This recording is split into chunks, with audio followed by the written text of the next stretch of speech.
Ne répondez jamais à ce numéro. Je dois vous prévenir. Si jamais vous voyez ce numéro s'afficher sur votre téléphone, 0758 12 0 3426, ne répondez surtout pas. Croyez-moi, vous ne voulez pas savoir ce qui se cache derrière. Je m'appelle Marc. J'étais un étudiant tout à fait normal, jusqu'à ce que mon téléphone sonne. C'était le début de mon cauchemar. J'attendais un appel concernant un stage. Alors, quand j'ai vu un numéro inconnu s'afficher, j'ai répondu sans hésiter. 0758 12 0 3426. Un silence glacial a suivi. Puis, une voix déformée, presque inhumaine, a murmuré quelque chose. Elle disait me connaître, que j'avais été retrouvée. J'ai raccroché, le cœur battant la chamade. J'ai bloqué le numéro, espérant que ce soit une mauvaise blague. J'aurais tellement aimé que ce soit le cas. La nuit suivante, à 3h03 du matin, mon téléphone a sonné. Le même numéro bloqué s'affichait. Comment était-ce possible? J'ai ignoré l'appel, terrifiée. Mais quelques minutes plus tard, un message vocal est arrivé. La voix, toujours aussi distordue, a commencé à me décrire. Elle décrivait ce que je portais, la pièce dans laquelle je me trouvais. Elle savait tout de moi. J'étais pétrifiée. J'ai changé de numéro de téléphone. J'ai cru que c'était fini. Pendant 3 jours, il n'y a eu aucun appel, aucun message. Un bref répit. Puis, un SMS est arrivé sur mon nouveau téléphone. Le même numéro.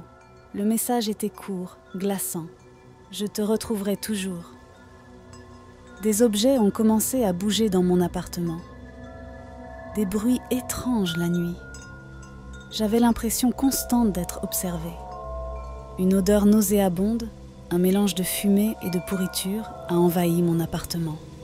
Impossible de m'en débarrasser. Elle me suivait partout. J'ai signalé la situation à la police. L'agent m'a regardée avec scepticisme. Il pensait que j'étais fou. Le numéro de téléphone était introuvable dans leur base de données. Pire encore, tous les enregistrements d'appels et de messages avaient disparu de mon téléphone. J'ai commencé à faire des cauchemars. Je me voyais jouer avec un enfant dans une cour d'école inconnue. Une cour qui me semblait pourtant familière. Le visage de l'enfant était dans l'ombre.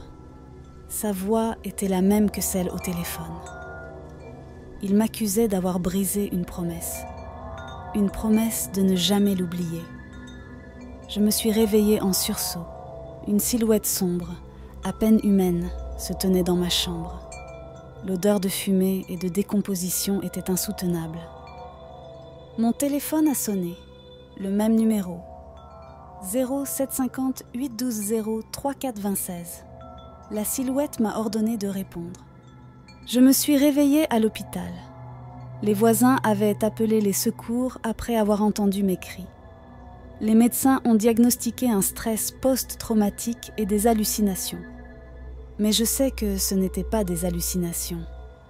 Je sais que la silhouette est toujours là, quelque part, à attendre. Elle attend que je réponde. Je le répète, ne répondez jamais à ce numéro. 0758 12 0 3426. Si vous le faites, il vous trouvera. Il vous tourmentera. Il cherche peut-être d'autres victimes, d'autres personnes à hanter. Ne soyez pas la prochaine. J'ai fouillé dans mes vieux cartons. J'ai trouvé une photo de classe datant de 1988. J'étais dessus, aux côtés d'un garçon que je ne reconnaissais pas. Il s'appelait Thomas. Son visage était flou sur la photo, comme effacé. J'ai fait des recherches. Thomas avait disparu dans un incendie de maison en 1999. Un incendie qui avait ravagé sa famille. Un incendie dont je n'avais aucun souvenir. Je n'ai aucun souvenir de Thomas. Aucun souvenir de cet incendie. Pourtant, je sens qu'il est lié à tout ça. Qu'il est la clé de mon cauchemar. Mon téléphone sonne à nouveau. Le même numéro. Cette fois, je vais répondre. Je dois savoir. Je dois comprendre. même si cela signifie ma perte.